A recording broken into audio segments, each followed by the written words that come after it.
I made this box out of scrap to set up on my radial arm saw to catch the dust. Put a hole in the side here for my vacuum.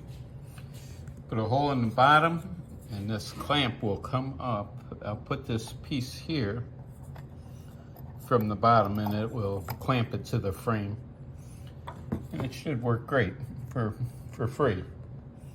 Tired of that radial arm saw making a mess in the basement. We'll see how it goes. Once it's installed, it'll look just like that. I have to try it, so put my hose on it and check it out.